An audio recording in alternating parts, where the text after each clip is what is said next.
शाळांच्या सहली साधारणपणे पर्यटन स्थळी नेल्या जातात, मात्र अहमदनगरच्या ऊर्जा गुरुकुल या शाळेनं एक अनोखा उपक्रम राबवला। या शाळेनं आपली सहल थेट पुस्तकांच्या दुकानात नेली।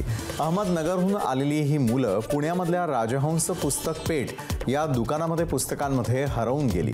नवनवीन रंगीबेरंगी छान पुस्तकांची या मुलांचं त्यांचं लक्ष वेधून घेतलं। हल्ली मोबाईलमध्ये अडकून पडलेल्या चिमुकल्यांना पुस्तकांबद्दल गोडी वाटावी, त्यांच्यामध्ये आवड निर्माण व्हावी यासाठी हा उपक्रम राबवण्यात आला।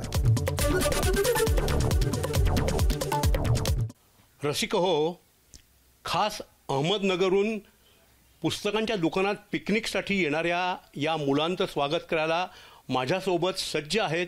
ही हजारो पुस्तकं, ही खास मुलांच्या पुस्तकांची खोली, आमची ती खोली सज्ज आहे। आणि त्याचबरोबर मुलांसाठी अनेक उत्तमोत्तम पुस्तकं लिहिणारे मराठीतले विख्यात बालसाहित्यकार राजीव तांबे देखील मुलांची गप्पा मारायला, पुस्तकं का वाचावीत, कशी वाचावीत याविषयी बोलायला, गप्पा मारायला राजीव तांबे आपल्यावर। राजू, तुझं काय मत आहे या एकूण संकल्पनेविषयी? नाही, मला असं वाटतं की ही अत्यंत विलक्षण घटना आहे की ह्या घटनेचा उद्या महाराष्ट्राने पाठपुरावा करायला पाहिजे। ट्रिप म्हणतात तर कुठलं तरी प्रेक्षणीय स्थळ नाही तर किल्ला, ह्याच्यामध्येच आपण अडकून जातो। हा थोडाफार आउट ऑफ बॉक्स विचार आहे।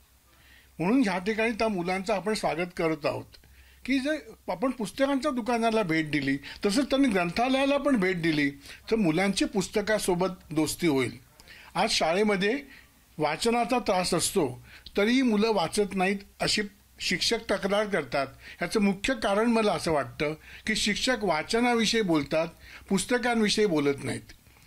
जेव्हा शिक्षक पुस्तकांविषयी बोलतील, मी वाचलेल्या पुस्तकाविषयी बोलतील, तुम्ही कुठलं पुस्तक वाचावं याच्याविषयी बोलतील, तेव्हा ते मुलं वाचायला लागतील। आणि त्यापुढे जाऊन मला अजून एक म्हणावंसं वाटतं राजीव, की नुसतं वाचनाविषयी बोलून पुरेसं नाहीये, तर मुलांनी प्रत्यक्ष हजारो पुस्तकं बघितली। Because seeing is believing. ही पुस्तकं जेव्हा बघतील, अशी हजारो लहान मुलांची खास पुस्तकं, तेव्हा खऱ्या अर्थाने त्यांना मुलांना पुस्तकांचं महत्त्व कळेल, पुस्तकांविषयी प्रेम वाटेल, आस्था वाटेल। एबीपी माझा, उघडा डोळे बघा नीट।